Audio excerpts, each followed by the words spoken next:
Welcome back, everyone, to the deep dive. Being a landlord in Vancouver, sometimes it feels like everyone says it's so hard.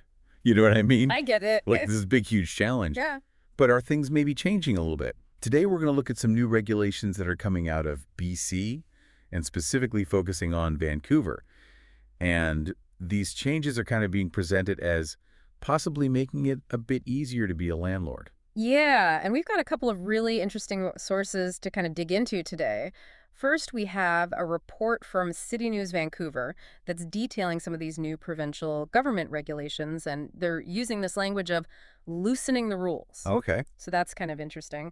But we also have this other article from Urbanized, and it's actually focusing on this specific case where a landlord was hit with some pretty hefty financial penalties for a bad faith eviction. Okay, interesting. So we're kind of looking at both sides of the coin here. We have these potential changes that maybe could make things a little smoother, but then we also have this reminder that the rules that exist are still very serious, and there are some serious consequences if you don't follow them.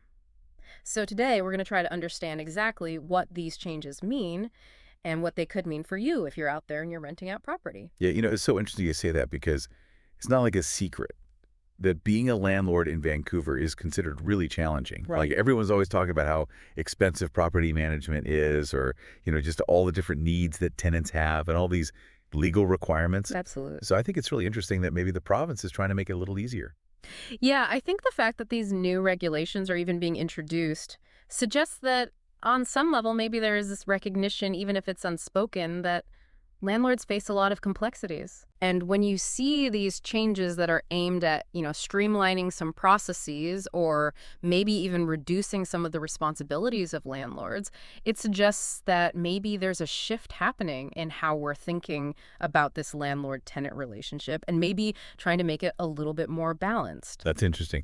Well, let's jump into these potential loosening of rules, as City News put it. Okay. What are some of the big changes that we should be aware of? Okay, well, one of the first ones that really jumps out from this City News article is the change in the notice period that a landlord has to give when they want to take back a property for their own personal use. Okay. So right now it's 4 months, and starting in the summer of 2025, that's going to be reduced down to 3 months. Oh, interesting. So a whole month less notice for the tenant. Yeah.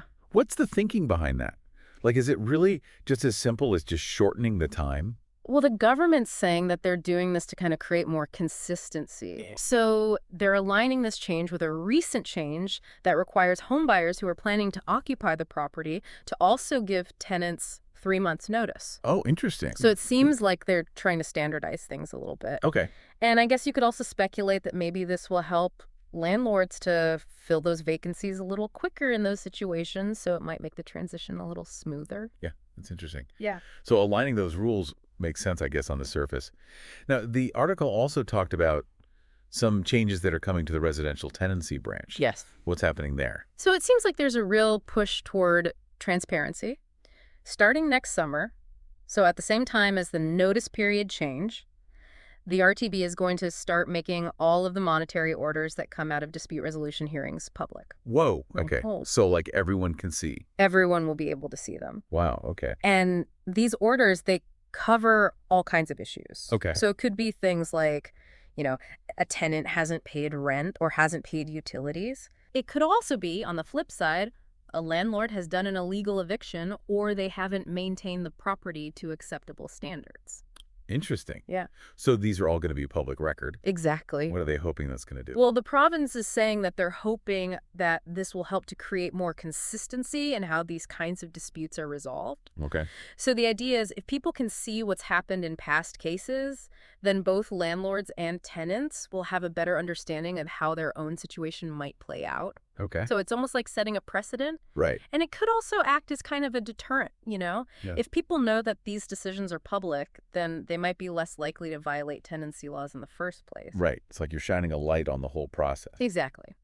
Now let's talk about something that I think is a really practical issue for landlords, and that's abandoned property. Right. The article mentioned there's some changes there too, right? Yes, there are some changes, and these ones actually came into effect pretty recently on April 9th of this year. Oh, wow. So there are two main changes. The first is that the minimum value of property that a landlord has to store if a tenant abandons it has been increased. So it used to be $500, now it's $1,000. Okay. And the second change is that the amount of time that landlords have to store abandoned property has been cut in half. So it used to be 60 days, and now it's only 30 days. Okay, so less storage and for a shorter period of time. Exactly, unless the stuff is worth a lot of money. Yeah. Yeah. I feel like this is something that could really help landlords because I imagine dealing with abandoned property can be such a pain. Yeah, I mean, just logistically and also financially, right? Right. If you have to store stuff for a long time, that can really add up, especially if it's not stuff that's worth very much. Yeah, for sure. So this definitely seems like it could take some of that pressure off. Okay. Now, the last thing I wanted to touch on from this City News article is this big investment that the government's made into the residential tenancy branch. Yes. What's that about? So they've put $15.6 million towards improving services at the RTB. Wow. Okay, yeah, it's a big chunk of change. And one of the main things they're focusing on is improving wait times for dispute resolution hearings. Okay, good. Because I can imagine having to wait months to have a dispute resolved would be incredibly stressful. Oh, absolutely. And it would be really expensive, too. Yeah. But it sounds like things are getting a lot better. Sorry. The article says that the average wait time now is about a month.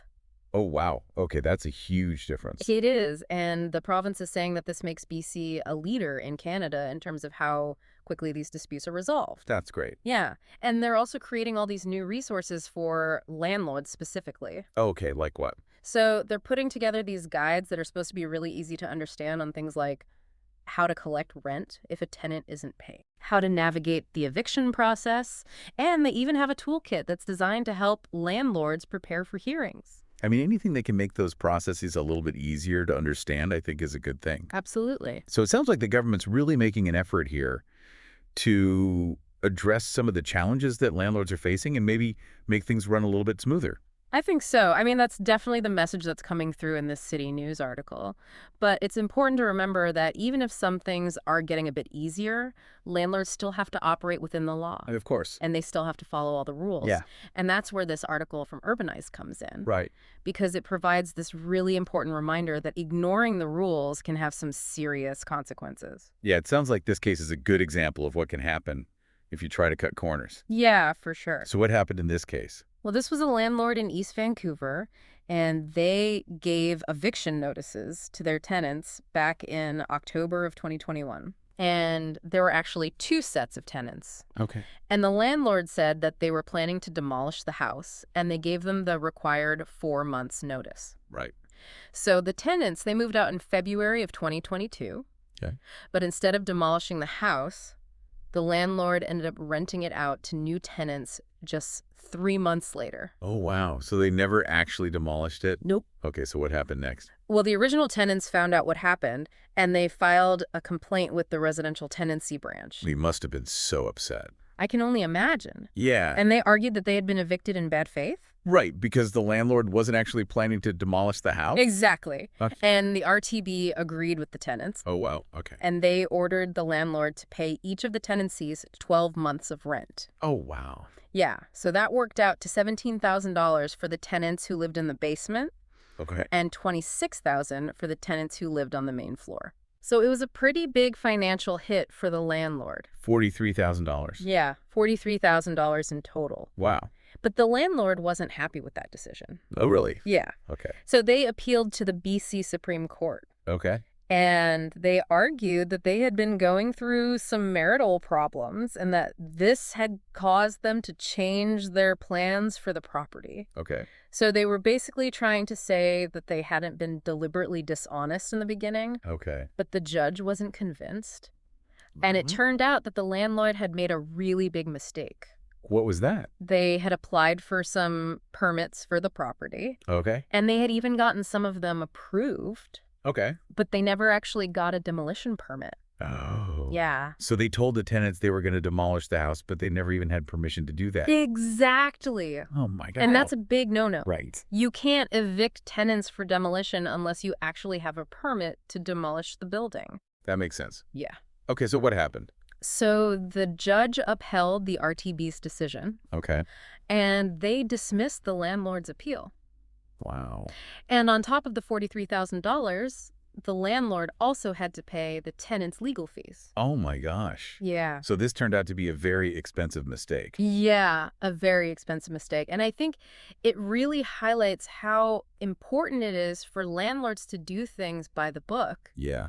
Even if some rules are being relaxed, you can't just ignore the ones that are still in place. Right. So even though the province might be trying to make some things easier for landlords, things like evictions are still taken very seriously. Absolutely. And the RTB and the courts, and they're there to make sure that everyone is treated fairly and that landlords are following the law. Right. So it's kind of like a two-sided story here, right? Yeah. On the one hand, we have the government making these changes that could potentially make some parts of being a landlord a bit less of a hassle. Like, having to give less notice in certain situations or not having to store abandoned property for as long. Right. And it sounds like the changes at the RTB might help to resolve disputes faster, which is good for everyone. Absolutely. And it seems like the overall goal is just to reduce the burden on landlords.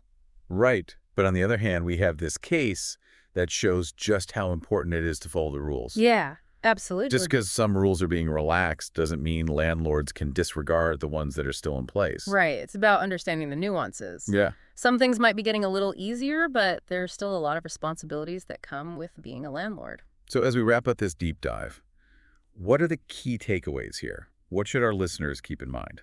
I think there are two main things to remember. The first is to be aware of these changes that are coming up, like the new notice periods, the changes to the RTB, and the new rules around abandoned property. Okay. These are all things that could potentially make life a little bit easier for landlords. But the second thing, and this is really important, is to remember that landlords still have to act in good faith, and they still have to follow the law. Right. Those core responsibilities haven't changed. And as we saw in that case that we talked about, the consequences for not following the rules can be very, very serious. Right. So I guess it's about understanding that even though things might be getting easier in some ways, in other ways, it's just as important as ever to be careful and make sure you're doing everything by the book. Exactly. So here's a final thought for you all to consider. With these changes that are happening and the legal framework that's already in place, how do you think being a landlord in Vancouver will change in the next few years? Will it actually get easier overall, or is that just wishful thinking? Yeah. And what are the responsibilities that will always be there no matter what? I think these are all important questions to consider as you navigate the world of being a landlord. Thanks for joining us for the deep dive.